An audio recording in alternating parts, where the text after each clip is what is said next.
I'm loving that hat and those glasses, man. When you're in America, be American, why not? Inner engineering program at the start of 2020 was absolutely special for me. I see you made some music out of Asutoma Sadgamaya. I'm so thankful that I'm able to go inward and begin to sort of untie some of these knots. Look at me, always stoned. But it doesn't have any side effects. It doesn't take away your intelligence. But if you become blissful throughout the day, you are a candidate for Samadhi.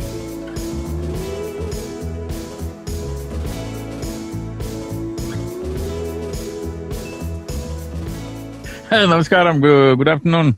Hey, Chad, how are you doing? I'm fantastic. I'm in Austin, Texas, just in the studio working on some music. How are you, bike rider? We are in an absolutely spectacular place, as you can see. Man, that thing looks amazing. I've never been there, but wow.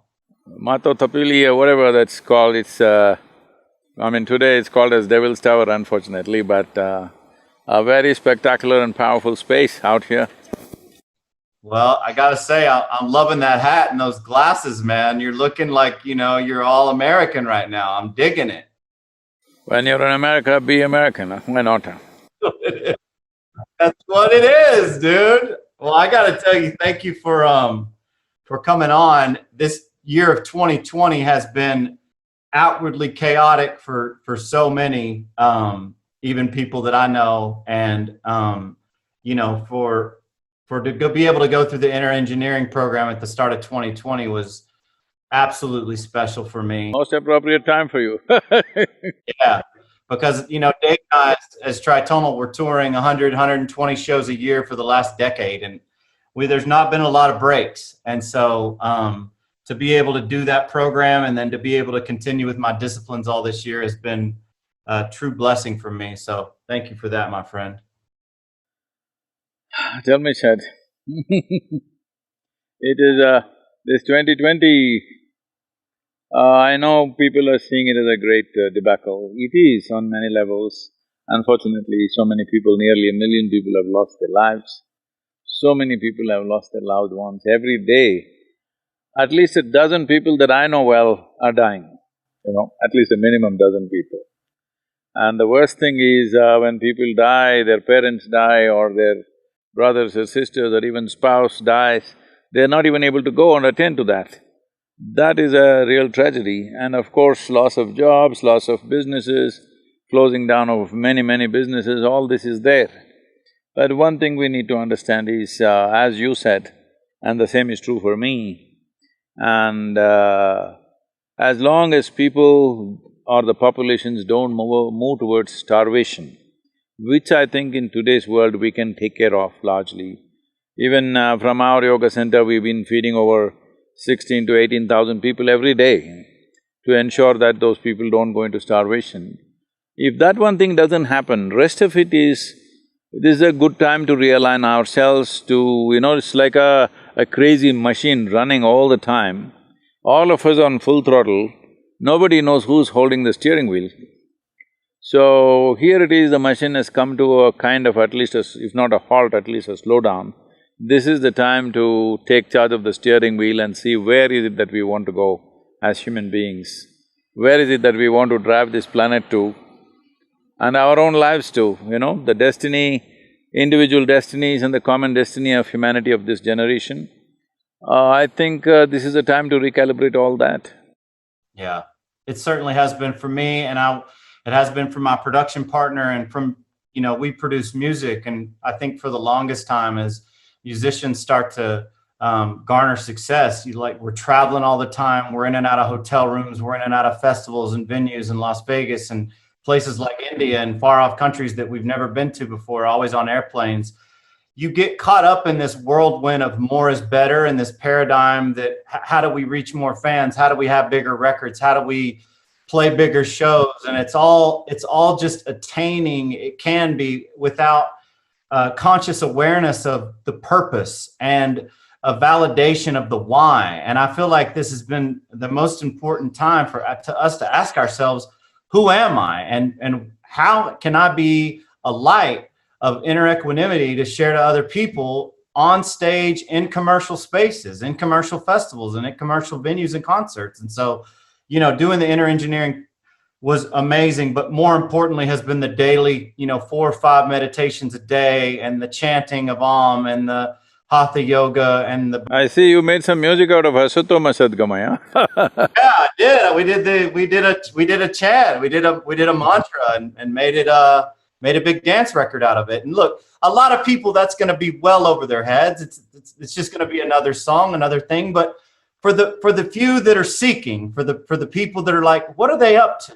It allows for an opening to happen. And I'm so thankful that I'm able to go inward and begin to sort of untie some of these knots, these energetic knots that are within me, man. It's going to be work, but I think it's the work that we're here to do.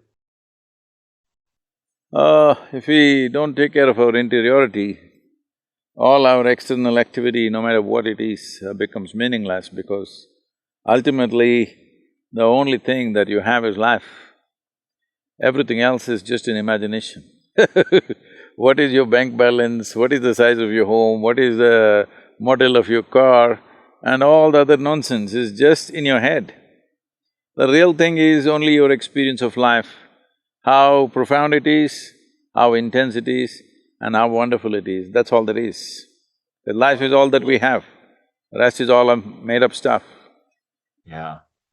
And the Isha program has been absolutely wonderful to be able to just remember some of those basic tenets of like you say, we're in this spacesuit, but not many of us have figured out how to work our spacesuit. And so this year's just been a year for Dave and I to ask ourselves, what do we know who we are? Do we know how to work our spacesuit? Am I inwardly equanimous? Am I blissful? And the answer is honestly was a lot of times no. And there weren't necessarily tools in place in order to do anything about it. And now there have begun to be some tools. How's the trip been across North America? How has it been for you driving so many miles a day? Are you tired? Are you energized? You feel good? I'm good that way, it's just that, weather has been great, except after we came towards Dakota and now into Wyoming, the winds are blowing at 50 miles an hour, taking the motorcycle sideways all the time. A hard job to keep it on in the in the lane, it's just going away. So, these modern motorcycles have so much of shield and all the fancy carbon stuff that is taking the wind and becoming like a sail, just pushing it away. How many miles are you guys doing on average a day? Till now, from the day we left, my motorcycle is right now reading, I think 3600 something. Wow. So, initially we made very good, riding distances because there were no stops, so we almost did 600 to 700 miles per day. But now last few days we've been talking to this, we've been going to these Indian reservations, talking to these medicine men, the chiefs, and other things. So last 3 days we have not done much distance, but we are doing more generation of material we're shooting here. With this background, it's fantastic, so we decided to stay a couple of days and shoot. Wow, that's pretty incredible. You talking to natives, do you have any experiences or any little bits you can share about meeting with those guys, or some of their history, or maybe just having a moment of presence? One thing is, there is a certain sense of hope now compared to how they were. They were feeling quite hopeless that, they had no freedom to practice the religious practices till about, I think 74 or 76, 1974 or 76. After that, this Religious Freedom Act came, and even though it came in enforcement, it did not happen. They feel in the last 15–20 years, there's more freedom for them to practice their religion. A lot of it has been lost, but certain elders have kept it alive and trying to bring the youth back into it. They're all very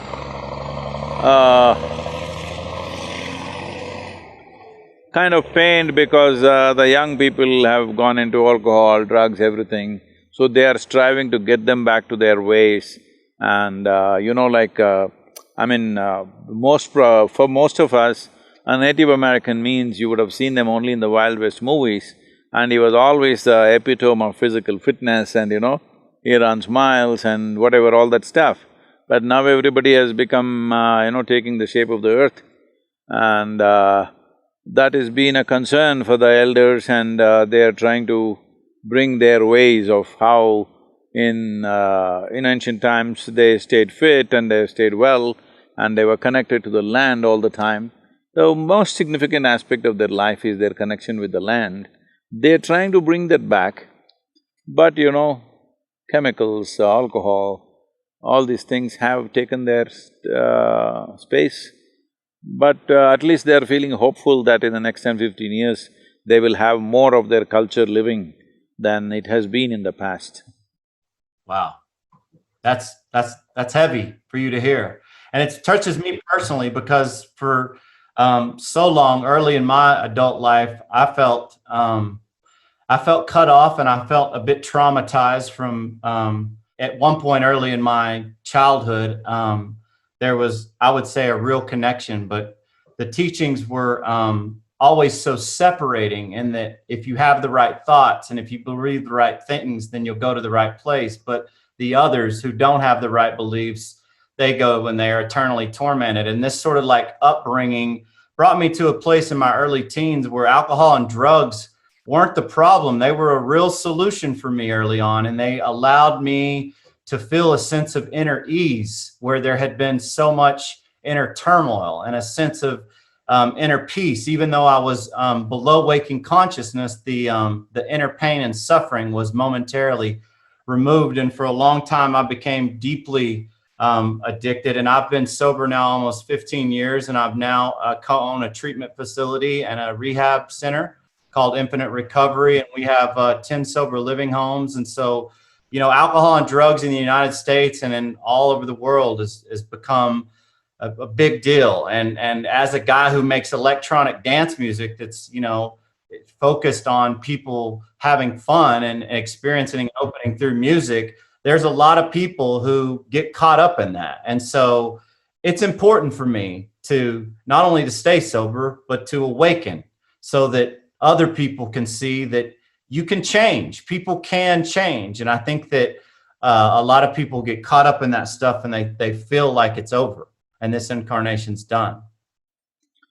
People can change if they take that step in time.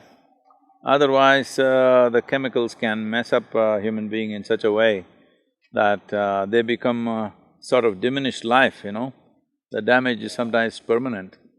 So the question is, will somebody wake up in time, is always the question. That now that you're doing this work, if possible for you, you must also take up some Indian reservation and work with them, because it is rampant out there, and they don't have the same facility and they don't have the same attention from the government. And it's some of the most impoverished societies are actually reservations, and they don't have really means to do that. Having said that, see, about this drug and alcohol, I know it's kind of picked up like a huge, massive culture among the youth, and they think if you're not into it, obviously you're not living.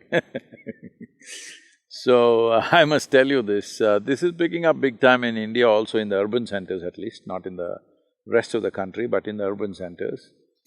So, I was in Bangalore, and they always invite me to all these under 25 conferences, because they think I'm 25. Do I look like that? Do I look like that? You do. You do with that hat. Those sunglasses, definitely you do. So, I was in this conference, and about 15,000–20,000 people are there in an open-air conference, and well, you can… the smell is all over, at least the marijuana smell is all over the place. So then one of them asked me, these are all young people below 25, but they've become very famous. These are called YouTubers. They've kind of have millions of following, and they're doing their own little thing. So they said, Sadhguru, you have so much influence with the government, why don't you make marijuana legal in India? I said, why not? Marijuana, we'll make it legal, we'll make cocaine also legal. And then we'll make meth also legal. Why go in steps? We'll make everything legal straight away, because anyway, when something… Well, the reason why, for example, in the United States there was prohibition, there was no alcohol, all right? So why they gave in to making alcohol legal is not because they suddenly decided it's good for your health or your well-being, simply because they couldn't control it. The moonshining was all over the place, and instead of somebody else making the money, the government decides, okay, let's tax it and make money. So the same thing with marijuana, when they're not able to control it, it's all over the place, they will decide to tax it and make money. If cocaine becomes all over the place, probably they'll do the same thing another 10-15 years. If meth becomes all over the place, that's what they will do, and somebody will of course write an article saying how meth is the best for the growth of your brain, you know? I'm saying these things will happen, this is how society has worked always. Not just one society, all societies, this is how they have usually worked. So I said, I will make it, no problem. Why is it that you're asking me? You want to go to your university smoked up, is it? I don't know what's the words in America, in India. Stone is there, but that's going too far. I am stoned, always, that's why I'm not showing you my eyes. I am always stoned without any substance. So in India, they say tobacco means it's smoking. If they're doing marijuana, it's smoking up, they're smoked up. I said, do you want to go to the university smoked up? They said, why not? I said, let's do one thing. Let's say we want to take you on a small plane ride. On a little plane, we'll give you a joyride. But the pilot comes smoked up. You want to fly with him? They say, like this. I say, okay, you don't seem to get it. You need a major surgery right now, and you see the surgeon comes smoked up. You want the surgery? They say, no. So you clearly understand, in some way your faculties are impaired. And why with impaired faculties, you want to go to the university? You say, I don't want to go to the university, that's fine with me. You want to go to the university with impaired faculty, what is the point of that? You clearly understand something is down in you, but you say you're high. I said, from now on, don't use the word high. Whenever you smoke, you say, I'm down. Because that's the appropriate word. Because something is down, nothing is up, all right? You think you're high simply because it's giving you a chemical high for some time, and you will go down naturally. So the simple thing is just this is something all youth should understand and strive for. See, the greatest chemical factory and the most sophisticated and complex chemical factory in the universe that we know of is this human mechanism. If you know how to manage it, you can be always blissed out, stoned. Look at me, always stoned. But it doesn't have any side effect. It doesn't take away your intelligence, it doesn't put you down, it doesn't take away your awareness. Today, there is much research in this direction. This this inner engineering, what you did was only the online thing. The Shambhavi Mahamudra practice, which is a completion program, unfortunately we're not able to do it right now.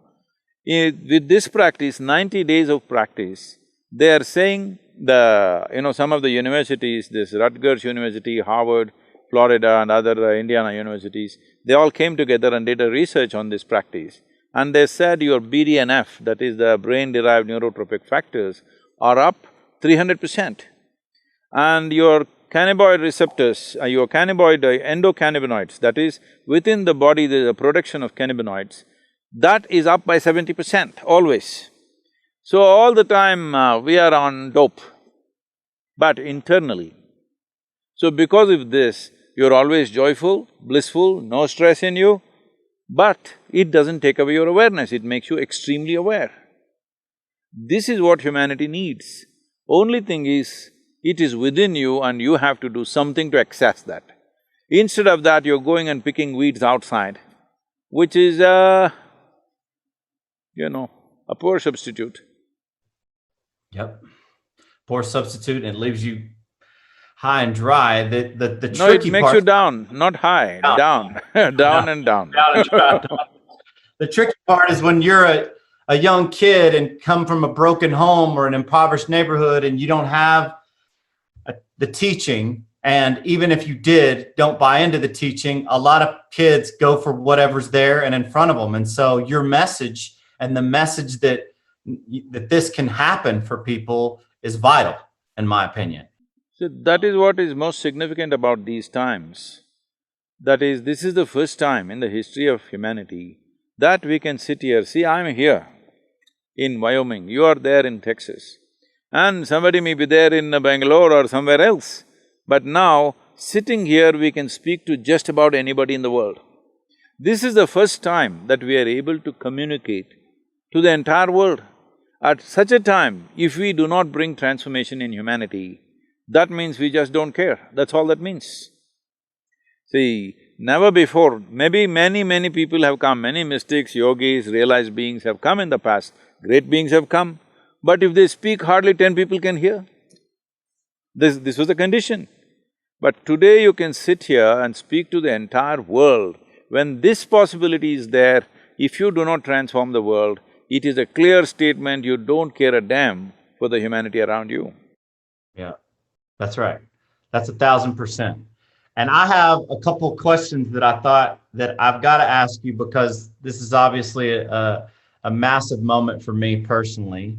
And I know that I wanted to know, in your opinion, on the kriya transmission, if you felt like the kriya transmission could be done effectively through the teachings alone, like in the SRF technique or other techniques that leave the teachings as the guru, or if you felt like you need a physical guru or a physical being on the planet to have effectiveness with the kriya transmission. See, if you want to transmit kriya, there has to be some kind of a source, a power source. Is it a physical human being, or is it a form that people have established, or is it some other source that they've established? We do not know, but if you need a power source, without that you cannot transmit, because to transmit you need something, a source. So one important reason why online and other things we've been hesitating, but right now we are working on a system as to how to do it. Probably in the month of November or December, we may do a transmission for a large number of people, the kriya transmission, online. But now what we are setting up is, we are setting up over 100 instructors who will talk to each one of them and prepare them. All we want is, those 3.5 to 4 hours that I need to transmit this, they must be absolutely there. They should not be attending to their phone, they should not be talking to their family, they should not go for a bathroom break. They must be absolutely with that. If they pay that kind of attention, we can do that. But the risk of they not paying that attention is very high, so we are running probably a week-long preparatory steps with the teacher, with the instructors, so that the necessary preparation has been done, and then we will do the transmission. This is the first time we are attempting this. In terms of transmission, it is not a problem, because I have initiated more people that I have not seen and met than people that I have seen and met. When the need arises in them and they're open, wherever they are, we will always try to initiate them. So that can be done, distance is not the problem. The problem is the attention. If we can manage the attention from the other end, we can transmit kriya long distance. That's awesome. Well, congrats. That's exciting. That's going to be massive for the world and massive for a bunch of people who can't do Shambhavi right now because of COVID. So that's awesome. I have another one. This, as a Westerner and as somebody who's usually touring all the time, a householder, a dad who's got twin boys and a little girl, you know, as an entertainer who's constantly traveling like yourself and trying to meditate upwards of 4 times a day, are there any psychological and physiological indicators of somebody when they're doing disciplines eagerly and rigidly over time that would indicate that they're coming up on a samadhi-like experience? Are there any signposts? Are there any things that we should look for? See, this question comes from various aspects. One important aspect that I would like to knock off before we go into the subject is, generally people think an inner experience means something spectacular should happen, fireworks should happen. Tell me, even if we set up fireworks, how long can we make it last? Yeah, it's up and down, and then you open your eyes It and is it's just up over. and down. So the Yeah, important thing is not that. That steadily you're going up is important. Here and there we can have a little fireworks show. That's okay, but that is not the goal. The important thing is we must be steadily going up. First of all, let's understand what is Samadhi. Samadhi means… Sama means equanimous, Di means buddhi or the intellect. When your equanimous becomes when your intellect becomes equanimous, you are in a state of Samadhi. There are different types of Samadhi. Generally, it is categorized as 8 different stages of Samadhi. So let me not go into the detail of these categories. The important thing to understand is, the very function of the intellect is to discriminate. You are able to discriminate what is the soil, what is the tree, what is the stone, what is the human being, only because your intellect is functioning. Now if you make it equanimous, that means in some way you will not see the discrimination, you will experience life as one big whole, because intellect is a knife which is cutting the universe into small segments of pieces for your experience. Now when your experience becomes unified, that is, intellect is not doing this function, it is alert, but it is equanimous when it becomes. Now, I'm sitting here, behind me this beautiful, Mato Tapili is standing up. Suppose you can't make out the difference between this and that. This is Samadhi. I'm putting a very stark example. But in your inner experience, every human being is experiencing some states of minor Samadhis. Somewhere they put down their intellect and, they experience some kind of togetherness. You can call it love, you can call it affection, you can call it, friendship, but some moments where discriminations are taken away and there is some sense of togetherness. But now the question is to maintain this every moment of your life. So, simple way of seeing whether I'm moving forward or not is, when you wake up in the morning well, if you're unwell, if something else, let's leave that. Let's say you're perfectly healthy. You wake up in the morning, how does it feel to wake up in the morning? Waking up in the morning is a very important ritual in the yogic culture, how you wake up in the morning. So, when you wake up in the morning, does a smile naturally appear on your face, or do you have to smile?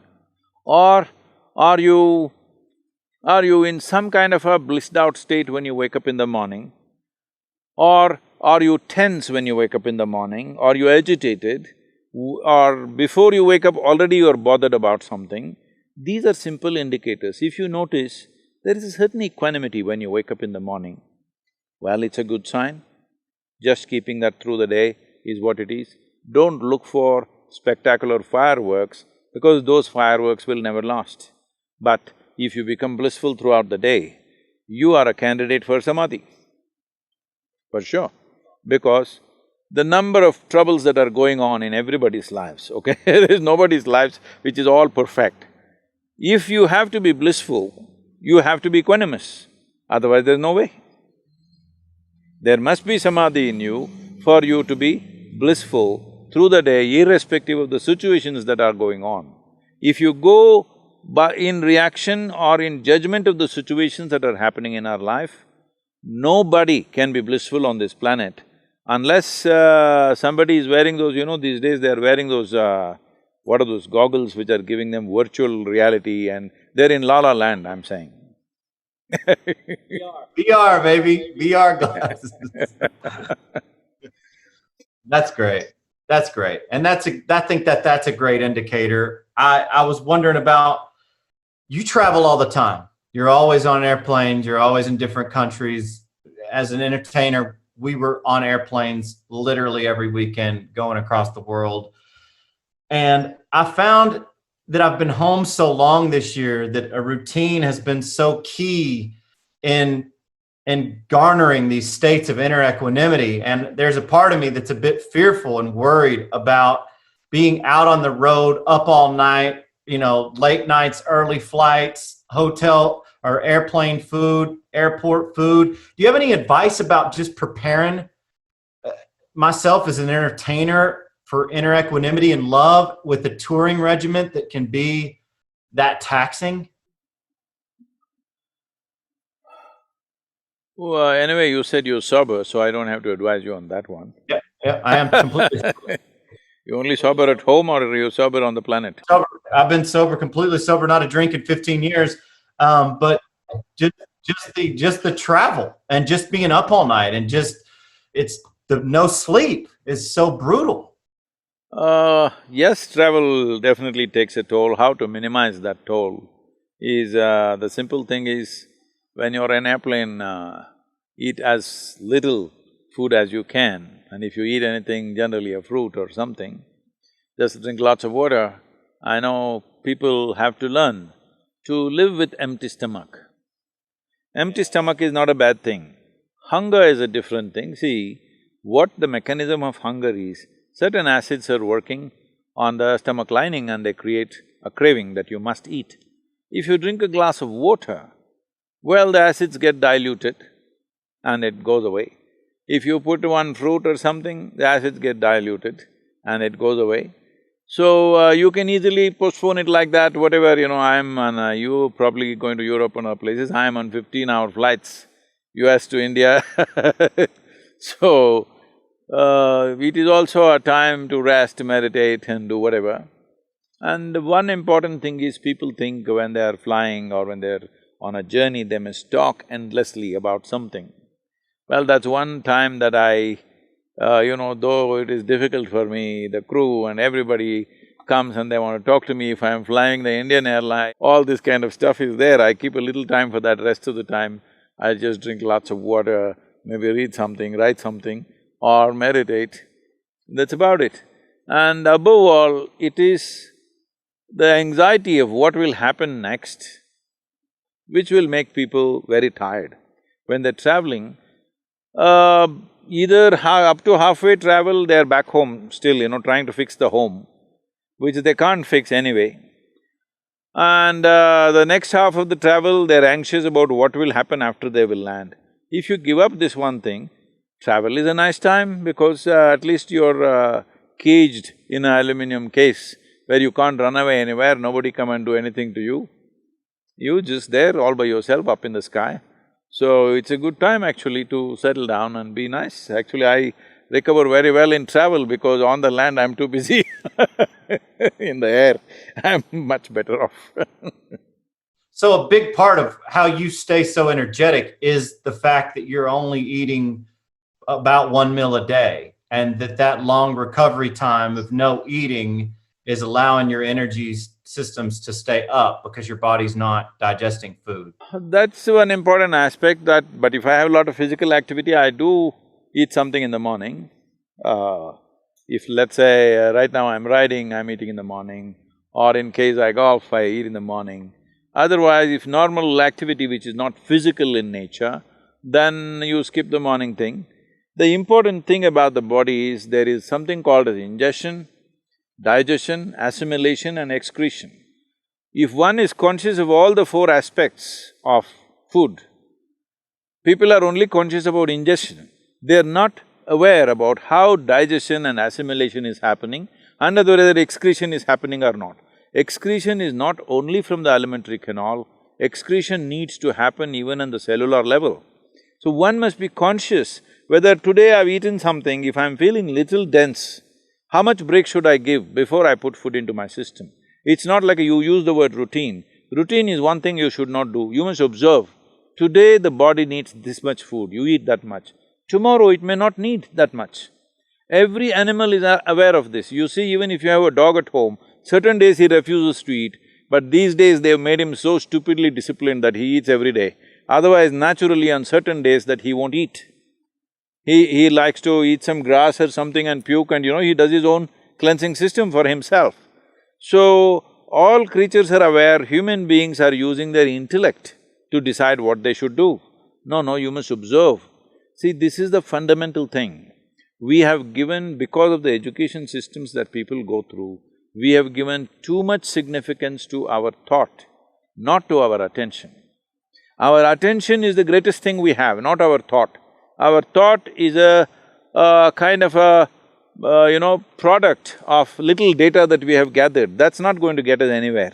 It's our attention, the keenness and intensity of attention which can take us from one dimension of living to another. That's good. That's really good. I know you don't like to talk about things that are hard to language, but just personally, I think that I'd love to know, ever since your enlightenment experience, going forward from that time, which we've all read the story, and most people have who are familiar with your path. When you meditate now, are you often in some state of samadhi, if not nirvikalpa, or do you still have to go through the sort of pratyahara interiorization process and get deeper and deeper like people who have not experienced a full awakening? Is that different for you now, where you just close your eyes and boom, you're all the way in? Well, I mean, I don't want to sound like a brag. You don't even have to close your eyes. It's not essential that you must close your eyes. You're closing your eyes only to cut off the world. But the world is never in my way, so I don't have to necessarily close my eyes. Yeah, that's awesome. That's so good. I've never seen the world as being in my way. I just see that also as one more possibility, so… So good. Thanks for coming on with me today. It's been awesome, man.